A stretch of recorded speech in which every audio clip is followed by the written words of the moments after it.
Good morning, everybody. It is Tuesday Tech Talk time. And what we have going on this morning is on the screen. If you have any questions about anything, please check the box so that we can address that.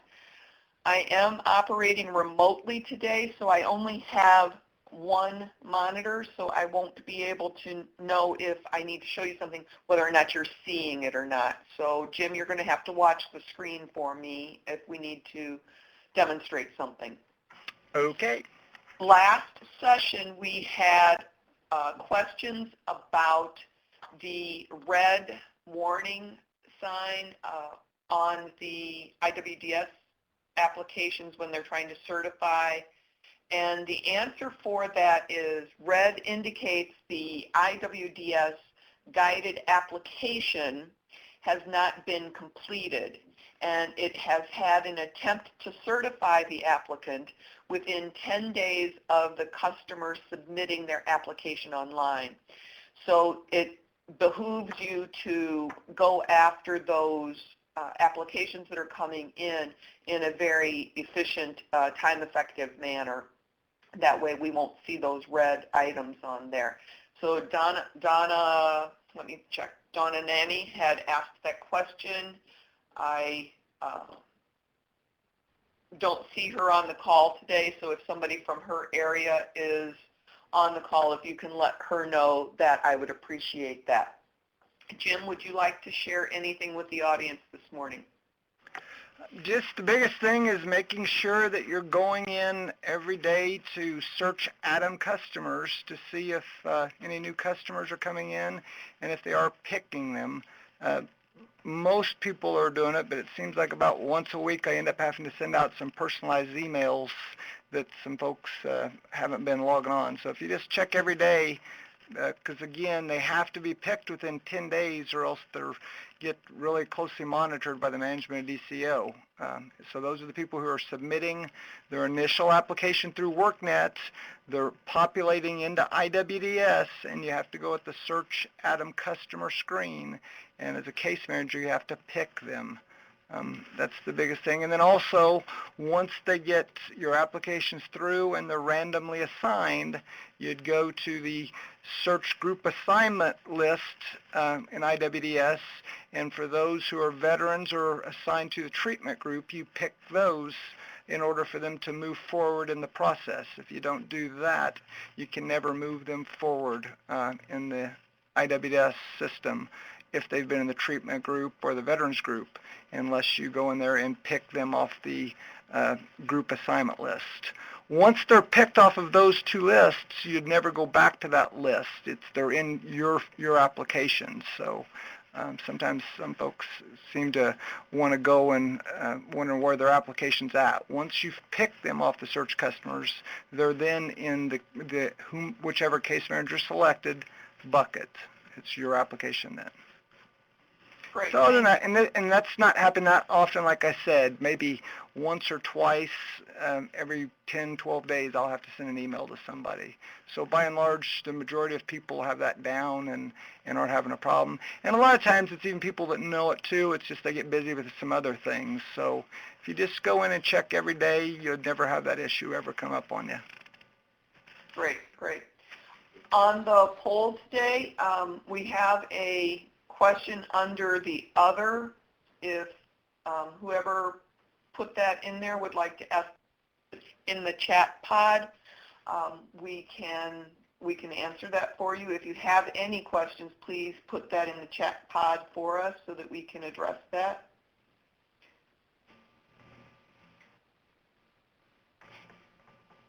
And Larry's typing right now, Dee. So just yes. And I think he's the one that had asked that. In general, what are conditions for off-track? So let me, off-track means that you've established a date, and if the person has not met that date at that time, all you have to do, if they're still in process, if something's going on, all you have to do is go in and change that date. If they truly are off track, then you need to find a way to figure out how you can get them back on track. And it can be just as simple as changing the date. Maybe their session got delayed by 3 or 4 days and it was supposed to be a one-day training. So all you have to really do is go in and change the date. And I can show you, Larry, if you need to see that, I can go in and show you. And Lacey also just put, it can mean that the person has manually been marked off track or the service dates entered in the plan have passed. Great. All right. Do we have any other questions from the audience today that we can answer for you? Let's throw a poll question up real quick for everybody.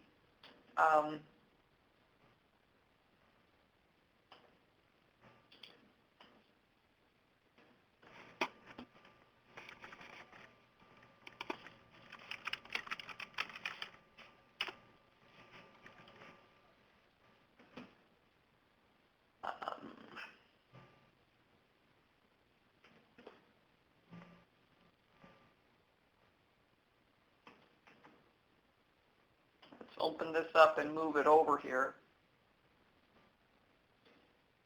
And you guys can answer that while we answer this question. What if an off-track person has dropped the program? How do we correct the off-track status? You would take the dates out completely. So unless they have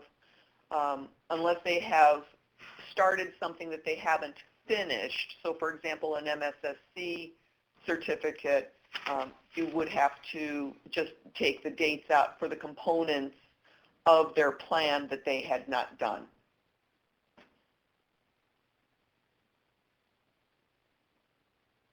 Does that answer your question, Debbie?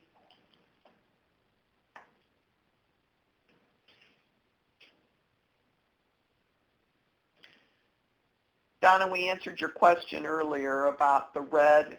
I'm going to repeat it real quick here for you. Red on the applications means that you have not, red indicates that the IWDS guided application has not been completed with an attempt to certify the applicant within 10 days of the customer submitting their application online. So that was the answer to the question that you had from the June 24th session.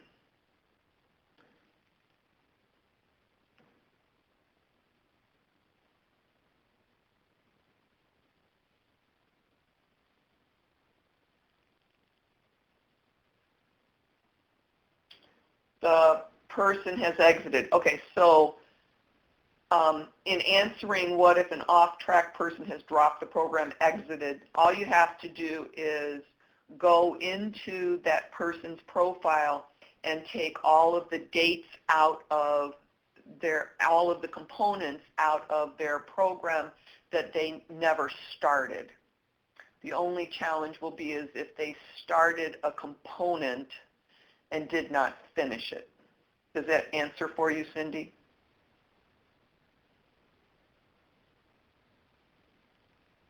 Great. All right. Do we have any other questions from the audience? And as we're looking at the recruiting, we've got a lot of people that are on track. We've got quite a few people that need more applicants. So let's talk about, let's put another poll question up.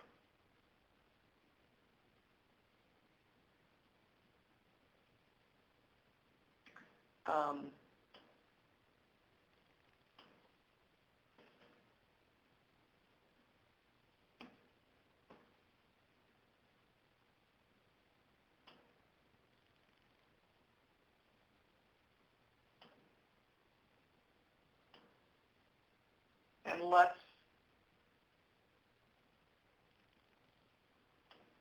what are some ideas that those of you who are relatively successful have been doing to recruit participants?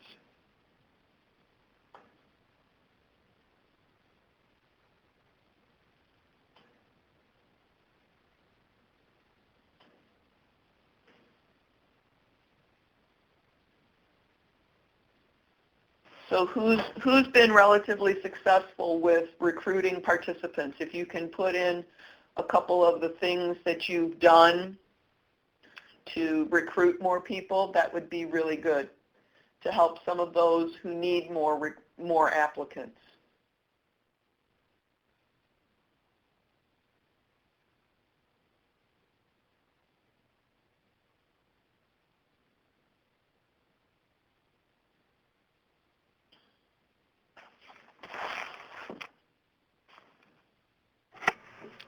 Dee, this is just Jim, and I can't answer that question. Of course, I don't work day-to-day with the clients, but the people who have been the most successful and had the most clients, of course, are the collar counties, and it's probably sheer population that they're going to get more clients, and maybe they hadn't had to do as much outreach. So I don't know if somebody that actually works up there can probably maybe reiterate that more than I.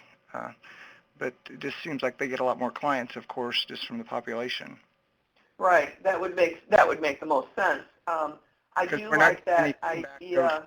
We're not getting a lot of feedback of how they're getting more clients. Right. I do like the idea that someone did type in there that they're asking employers to send applicants to the WorkNet centers for screening. That's actually a pretty good idea. The other thing that that you could approach are if there's any job club groups around that, like I know in the collar counties, again, there are probably 20 or 25 different job club groups where people go who are unemployed. Maybe they've fallen off the rolls of unemployment and are looking for new opportunities.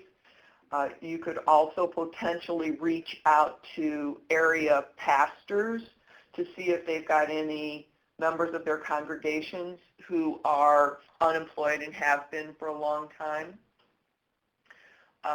Let's see, we've also, I have an answer here. There's a person that wrote, I've been contacting churches in high unemployment areas, but it's too soon to tell if this is going to work. We're asked, there was another answer that I just saw. We have had people get referred from the training provider we use for CNC. The secretary lets the applicants know of our program. That's a really good idea too, to use the training program as a recruiting base. Any other ideas out there? It's always better for more brains to come up with good answers for everybody.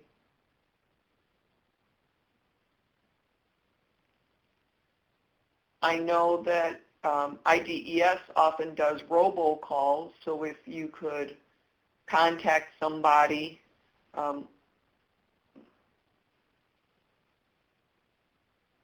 if you belong to any social, or if you have any social media presence, you could continue to post on social media and ask people to share it. So those are some ideas to use for recruiting. I'll add some more posts to LinkedIn, and then I believe Chelsea posts for us on Facebook, so we can get a couple more posts up on Facebook about the program just through Illinois WorkNet. Dee, this is Jim again. Another idea that I just thought of, IDES, they do UI profile-ees, and these are people that IDES has determined that are going to have a difficult time getting reemployed. When those people are profiled, they're automatically qualified for WIA.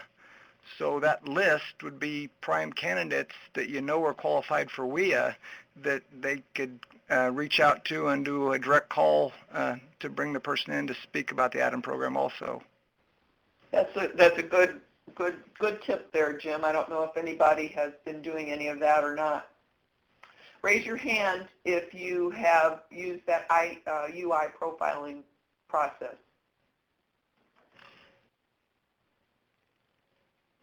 All right, so we've got one person that has done that. We also have another answer in here. Talk to the adult education program in their area for students in Bridge or ICAPS programs. Please put in ICAPS because I don't know what that acronym stands for. Put that in the chat pod for me, please.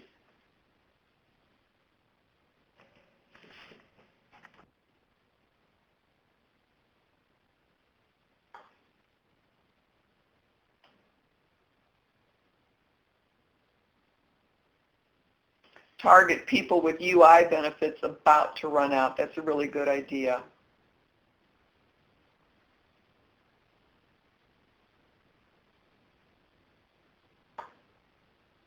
Integrated career and academic preparation system. What a mouthful. No wonder they use an acronym.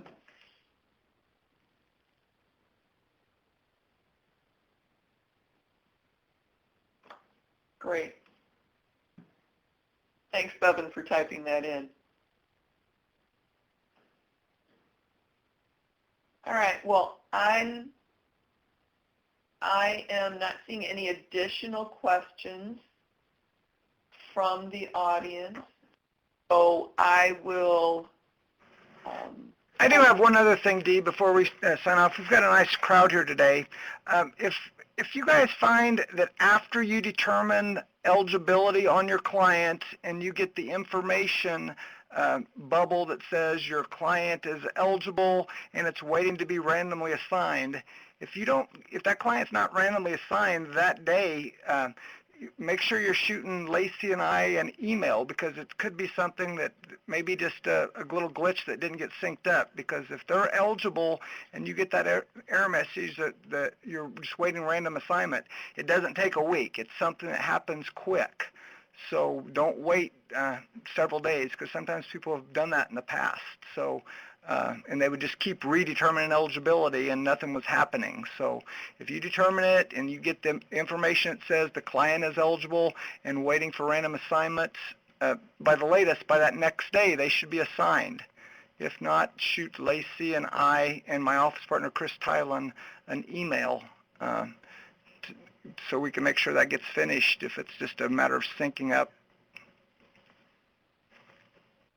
And Lacey and Jim, do you want to type your email address in the chat pod for everybody, just in case that is happening?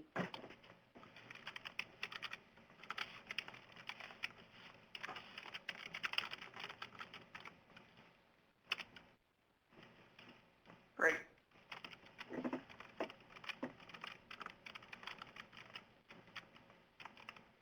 All right. I'm not seeing anybody else typing right now. Oh, and Jim typed in Chris's email address as well. Yeah, I'm out of the office a lot this time of year conducting various trainings around the state, so make sure you include Chris in the emails. You'd get my error message that says to do that. So a lot of those sync, though. It's going to be something that that Lacey can most definitely do if it's somebody that says that they're qualified, if they get that information message. So great. All right, we're going to wait here just for a second because Dave is typing something else, see if it's a question for us. Oh, and Dave said you can include him on the email as well about the random assignment. Thanks for your email, Lacey. All right, I'm not seeing any additional questions coming in from the audience. We will be closing this technical assistance webinar today. Thank you very much for your participation, and have a great day.